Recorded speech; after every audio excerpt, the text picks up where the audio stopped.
రీసెంట్గా అమెరికా దేశం నుండి ఒక ప్రత్యేకమైన నివేదిక వెలువడిందండి. ఇది చాలా అద్భుతంగా ఈ నివేదిక అమెరికా దేశపు ప్రభుత్వానికి ఒక ప్రత్యేకమైన అమెరికన్ సంస్థ అందించడం జరిగింది. ఈ ప్రత్యేకమైన సంస్థ ఏంటి అని మనం ఆలోచిస్తే, అమెరికా దేశానికి సంబంధించినటువంటి commission on international religious freedom, దీని షార్ట్ ఫామ్లో USCIRF అని పిలుస్తారు. ఈ సంస్థ దాదాపుగా నాకు తెలిసి ఒక 20 years నుండి ఉన్నట్టుగా ఉందండి. దీని ప్రత్యేకత ఏంటంటే, ఇంటర్నేషనల్ వైడ్గా మతపరమైన విషయాల్లో ఎక్కడెక్కడ హింసలు జరుగుతున్నాయి, ఎక్కడెక్కడ ఒత్తిళ్ళు ఉంటున్నాయి, ప్రజలు ఎక్కడెక్కడ ఇబ్బందులకు గురవుతున్నారు అన్న సర్వే సమగ్ర దర్యాప్తు చేస్తుంది. ఈ దర్యాప్తును గవర్నమెంట్కు అందిస్తుంది. ట్రంప్ గవర్నమెంట్ దాన్ని స్వీకరించి దాని మీద ఒక నిర్ణయం తీసుకోవాల్సి ఉంటుంది.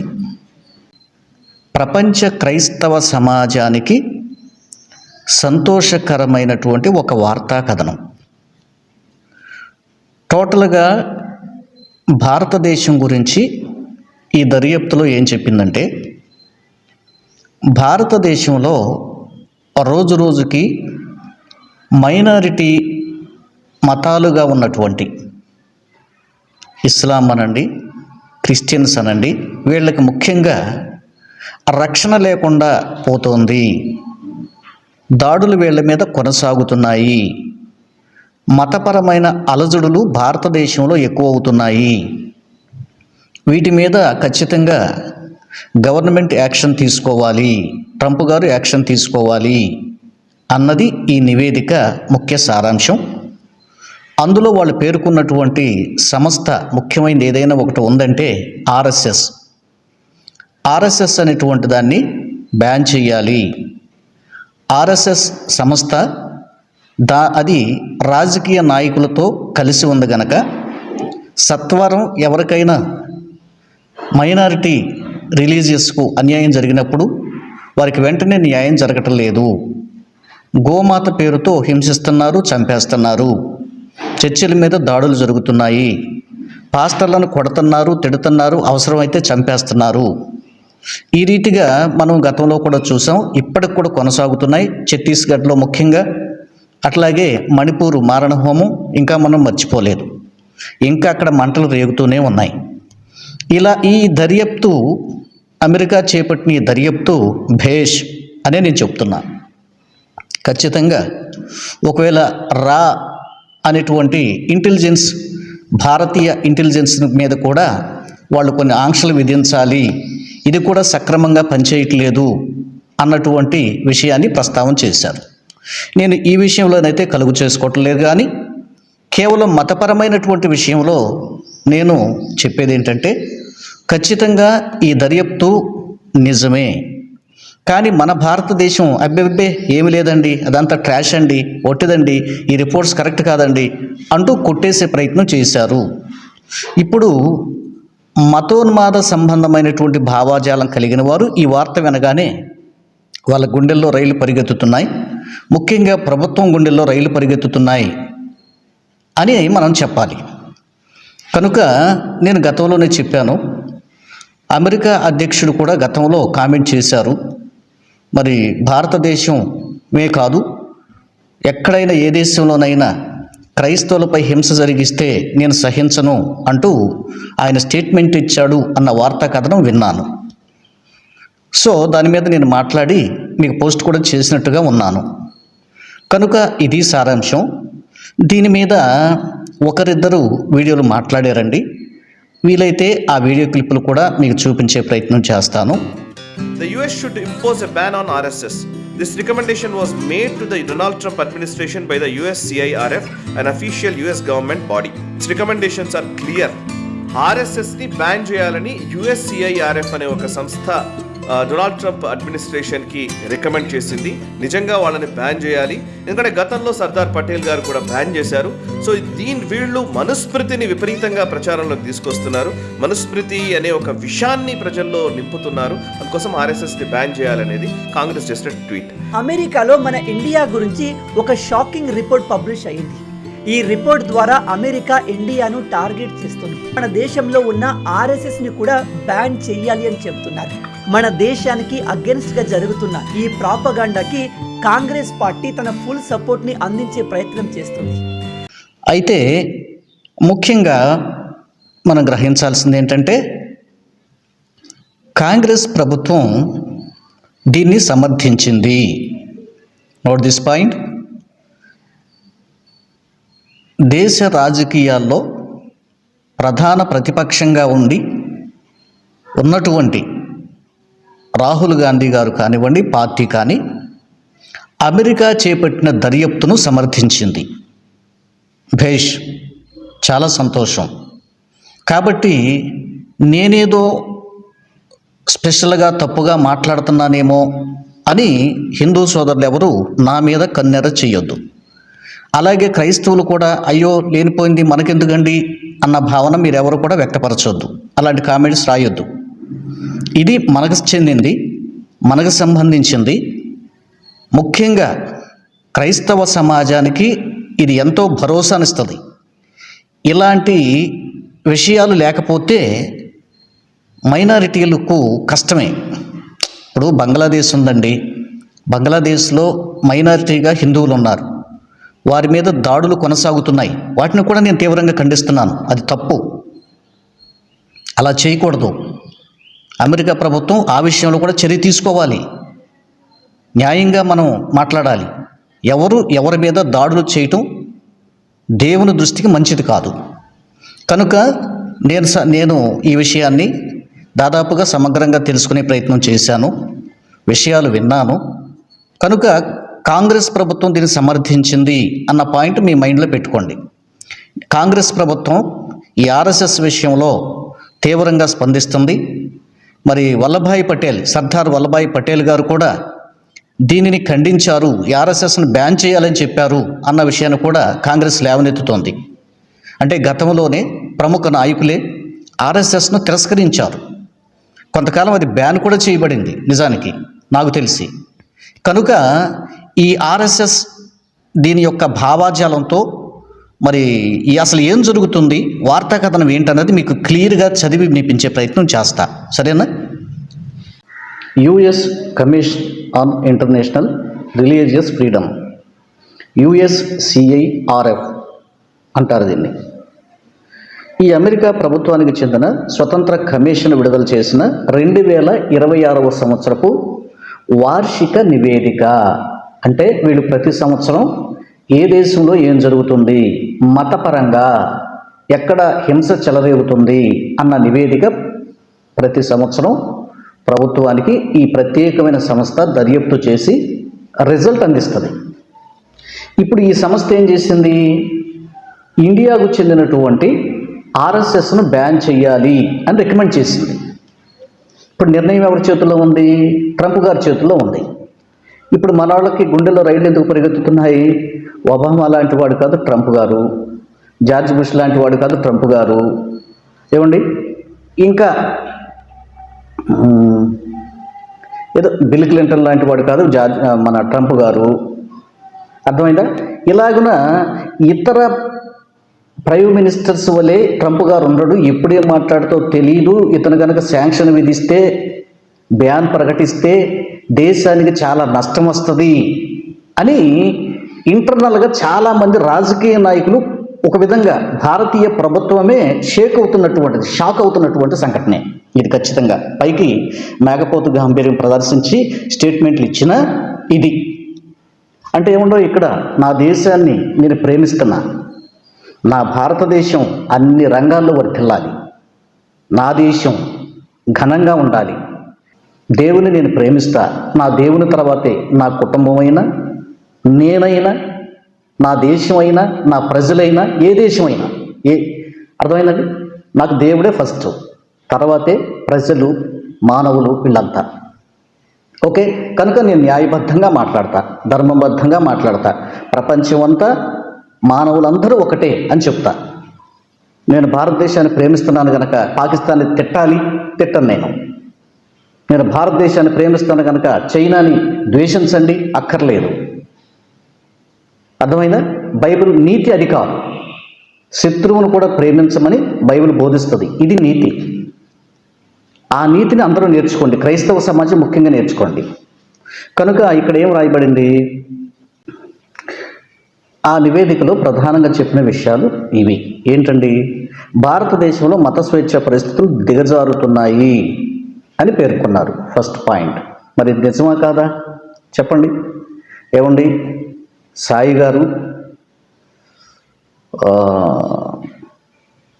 మీరు మంచి జర్నలిస్టు, ఓకే రైట్, మీకు తెలుసు కదండి సాయి గారని. వీలైతే ఆయన చిన్న క్లిప్ చూపిస్తా.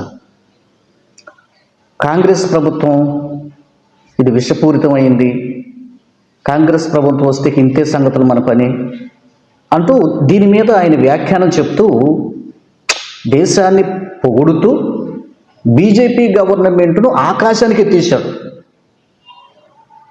తప్పు సార్, న్యాయం మాట్లాడండి సార్, న్యాయం మాట్లాడుకుందాం సార్, జరుగుతున్నాయి మాట్లాడుకుందాం సార్ కదా. నిన్న మొన్నటి వరకు మణిపూర్లో ఏం జరుగుతోంది, ఇప్పుడు కూడా ఉత్తరప్రదేశ్లో ఉత్తరాఖండ్లో ఏం జరుగుతోంది, ఛత్తీస్గఢ్లో ఏం జరుగుతోంది, రాజస్థాన్లో ఏం జరుగుతోంది, మత మార్పిడి బిల్లు ఎందుకు ప్రవేశపెట్టారు, ఇది బలహీనులను అణిచివేసే విధానం కాదా, 10-12 ఇంచుమించుగా 11-12 రాష్ట్రాల్లో యాంటీ కన్వర్షన్ బిల్ ఎందుకు అమలు చేసింది భారతదేశం, అంత అవసరం ఏమొచ్చింది ఆలోచించండి. ఈ అమలు చేసిన రాష్ట్రాలన్నీ కూడా బీజేపీకి చెందినవే. బీజేపీ అంటే ఆర్ఎస్ఎస్ చేతులు కీలుబొమ్మ లాంటిదే, అందరికీ తెలిసిందే, బహిరంగ రహస్యం. ఇంకేం మాట్లాడుతున్నారండి? భారత్ను సిపిసిగా ప్రకటించాలని సూచించారు. కంట్రీ ఆఫ్ పర్టికులర్ కన్సర్న్, సిపిసిగా ప్రకటించాలని ఈ నివేదిక చెబుతోంది. ముఖ్యంగా ఆర్ఎస్ఎస్, రాష్ట్రీయ స్వయం సేవక్ సంఘ్, తర్వాత R&AW, research and analysis wing, వీటిపైన టార్గెటెడ్ శాంక్షన్స్ అంటే ఆంక్షలు విధించాలని వీళ్ళు సిఫార్సు చేశారు. బహుశా అంటే ఏం జరుగుతుంది, ఆస్తులు ఫ్రీజ్ పడతాయి, వీళ్ళకి సంబంధించిన ఆస్తులు ఫ్రీజ్ చేయబడతాయి. వీళ్ళకి అమెరికాలో ప్రవేశంపై నిషేధం ఉంటుంది. ఇట్లాంటివి ఉండొచ్చు చర్య తీసుకుంటే డొనాల్డ్ ట్రంప్ గారు. సరే, నేను ఇందాక చెప్పాను R&AW, ఇంటెలిజెన్స్కు సంబంధించినటువంటి, పోలీస్ శాఖకు సంబంధించినటువంటి వీళ్ళు కూడా సరిగా ప్రవర్తించట్లేదన్నటువంటిది ఈ నివేదికలో ఉండింది. ఇక దీని గురించి నేను మాట్లాడదలుచుకోలేదు. ఈ పోలీసు వ్యవస్థ విషయంలో ఖచ్చితంగా భారతదేశం నిర్ణయాన్ని నేను సమర్థిస్తాను. ఇది దేశ సార్వభౌమాధికారానికి, దేశ భద్రతకు సంబంధించింది కనుక ఖచ్చితంగా ఏ ప్రభుత్వం ఉన్నా ఇట్లాంటి విషయాల్లో మనం ప్రభుత్వాన్ని బలపరచాల్సిందే. దీన్ని అట్లా పక్కన పెడదాం. ముఖ్యంగా క్రైస్తవ సమాజానికి, ఇస్లాం సమాజానికి తలనొప్పిగా, కొరుకుపుండులాగా వేధిస్తూ వెంటబడుతున్నటువంటి కాషాయి మొక్కలు కొంతమంది, ఏమంటే ఇప్పుడు నిజానికండి నాకు తెలిసి ఇప్పుడు ఆర్ఎస్ఎస్ అయినా, విహెచ్పి అయినా, బజరంగ దళ అయినా, వీళ్ళలో కూడా కొంతమంది మంచి భావచాలం కలిగిన వాళ్ళు ఉన్నారండి. అంటే పూర్తిగా హిందూవాదాన్నే వీళ్ళు ప్రేమించినప్పటికీ నీతిగా, న్యాయంగా ప్రవర్తించాలన్న ధోరణితో కొంతమంది ఉన్నారు. సంతోషం. సరే, దాదాపుగా నాకు తెలిసి 90% హిందువులు వీటితో లింకప్ అయి ఉండరు. 90% భారతదేశంలో. మన పనేదో మనం చేసుకుందాం, పరమత సహనం కలిగి ఉందాం, అందరం కలిసి ఉందాం. మతం అంటావా, అది మనసుకు సంబంధించింది, హృదయానికి సంబంధించింది, ఎవరిష్టం వాళ్ళది. అర్థమైంది కదా? కనుక ఇది మంచిది. అయితే ఇంకా కొన్ని డీటెయిల్గా మీకు చెప్పే ప్రయత్నం చేస్తాను.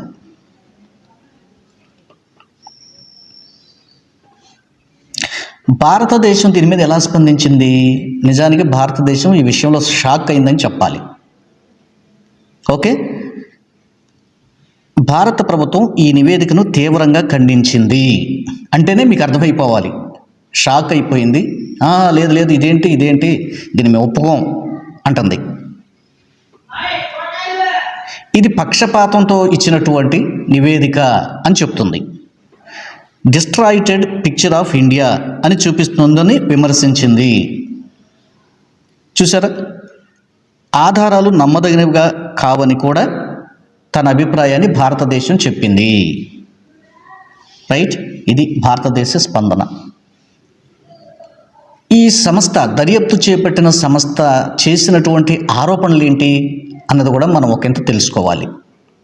రైట్, ముఖ్యంగా ముస్లింలు, క్రైస్తవులు వంటి మత మైనారిటీలపై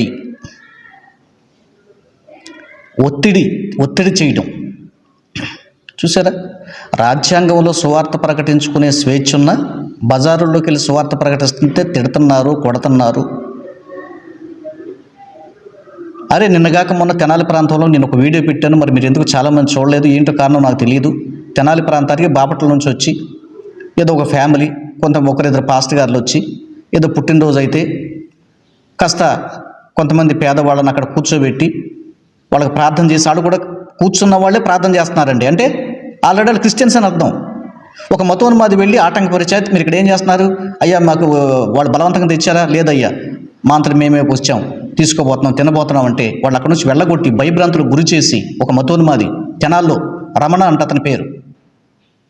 ఏంటండి నాన్సెన్స్ ఏంటి? మరి ఇవి చూడలేదా? ప్రభుత్వానికి కళ్ళు లేవా? ఇది తెలియట్లేదా? మోదీ గారు మీకు ఇది అర్థం కావట్లేదా? ఇదే ఏంటి? మణిపూర్లో ఏం జరుగుతుంది? ఇంకా ఏం జరుగుతుంది? ఛత్తీస్గఢ్లో ఏం జరుగుతుంది? ఉత్తరప్రదేశ్లో ఏం జరుగుతుంది? ఆయా స్టేట్స్లో అసలు యాంటీ కన్వర్షన్ బిల్ ఎందుకు అమలు చేశారు? ఇవన్నీ కూడా మతమును తొక్కివేయాలి, అణిచివేయాలి, క్రైస్తవం లేకుండా చేయాలన్న కుట్ర కాదా ఇది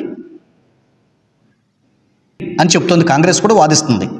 దీనివల్ల మత కలహాలు వస్తున్నాయి, విభేదాలు వస్తున్నాయి, మైనారిటీలకు రక్షణ లేకుండా పోతుందని కాంగ్రెస్ కూడా కోడైకి వస్తుంది. రాహుల్ గారికి థ్యాంక్స్ చెప్పాలి. ఈ విషయంలో ధైర్యం చేసి స్టేట్మెంట్ ఇచ్చింది కాంగ్రెస్ ప్రభుత్వం. ఈ హిందుత్వ భావజాలం ప్రజలపై రుద్దుతున్నారు, దేశాన్ని హిందూ ప్రధానంగా మార్చే ప్రయత్నం జరుగుతోంది అంటూ మరొక స్టేట్మెంట్ కూడా ఇచ్చారు. మరి ఇది నిజం కాదా? మనుధర్మశాస్త్రాన్ని తీసుకెళ్ళి రాజ్యాంగం స్థానంలో పెట్టాలి, మనుధర్మశాస్త్రాన్ని అందరూ పాటించాలి, ఇది హిందూ దేశంగా ఉండాలి అని మాకు లేదండి అని స్టేట్మెంట్ ఏంటి చూద్దాం. ఈ వీడియోలు చేసేవాళ్ళు, రాజకీయ నాయకులు, బీజేపీ పెద్దలు ఎవరైనా చెప్పండి, మాకు లేదండి, రాజ్యాంగమే ముద్దండి, మనుధర్మం మాకు వద్దండి చెప్పండి. వీలైతే కుదిరితే రాజ్యాంగాన్ని పక్కకు జరిపి పూర్తిగా తీసేసి మనుధర్మ శాస్త్రమే మనకు రాజ్యాంగంగా పెట్టుకోవాలన్న ఆలోచనలు, కుట్రలు మీకు లేవని చెప్పండి. కనుక భారతదేశాన్ని హిందూ మతపు రంగులోనికి, కాషాయపు రంగులోకి ముంచడానికి వీళ్ళు ప్రయత్నం చేస్తున్నారు, బలవంతం చేస్తున్నారు, ఒత్తిడి చేస్తున్నారు, నానా విధాలుగా ప్రయత్నాలు చేస్తున్నారు అన్నటువంటి అంశాలను కూడా ఈ దర్యాప్తులో వాళ్ళు నివేదికలో తేల్చారండి. అర్థమైంది కదా? కనుక ఈ దర్యాప్తు అన్నటువంటి దాని విషయంలో ఇక మతోన్మాదులు గుండెలు బాధేసుకుంటున్నారు, బీజేపీ అనుకూలవాదులు వాళ్ళకు అనుకూలంగా పోస్టులు పెట్టుకుంటున్నారు. చూసారా? కనుక దేవుడు ఉన్నాడండి, సత్యమే జయితే మన దేశంలో ఉన్నటువంటి ఒక మంచి సామెత, ఎప్పటికైనా సత్యమే గెలుస్తుంది. సత్యం అంటే ఎవరండి? దేవుడే. దేవుడు అంటే ఎవరండి? యేసు ప్రభువే, సృష్టికర్త. జన్మ కర్మ పాపములు లేకుండా మానవుల రక్షణ కొరకై పుట్టి, మానవుల కోసమై రక్తం ప్రాణం పెట్టి, మళ్ళా సజీవంగా తిరిగి లేచి అందరూ చూస్తుండగా ఆకాశానికి ఎక్కి వెళ్ళాడు. కాబట్టి ఆయనే నిజమైన దేవుడు, నిత్య జీవం బైబిల్ చెప్తుంది. బైబిల్ చెప్పేది ఏంటి? చరిత్ర కూడా చెప్తుంది. ఆయన ఉన్నాడు, ఆయన జీవించాడు, చూస్తుండగానే ఆకాశానికి ఎక్కి వెళ్ళాడు. అర్థమైందా? ఈ వార్త కథనం అనేటువంటిది ముఖ్యంగా మన భారతదేశంలో ఉన్న క్రైస్తవ సమాజానికి ఊరట కలిగించే వార్త, ఆనందాన్ని ఇచ్చే వార్త. ఒక మాటలో చెప్పాలంటే చాలా చాలా సంతోషకరమైన వార్త. ట్రంప్ గారు ఇప్పుడు యాక్షన్ తీసుకుంటే గనక తీసుకుంటాడేమోనని గడగడ వణుకుతున్నారండి వీళ్ళు. నేను ఆ వీడియోలో విన్నా వీళ్ళు చెప్పుకోవటం. ఆ ట్రంప్ మంచోడు కాదు, తిక్కలోడు, ఏదో రకరకాలుగా మాట్లాడుతూ చర్యలు తీసుకుంటాడు అని పాపం గడగడ వణుకుతున్నారు.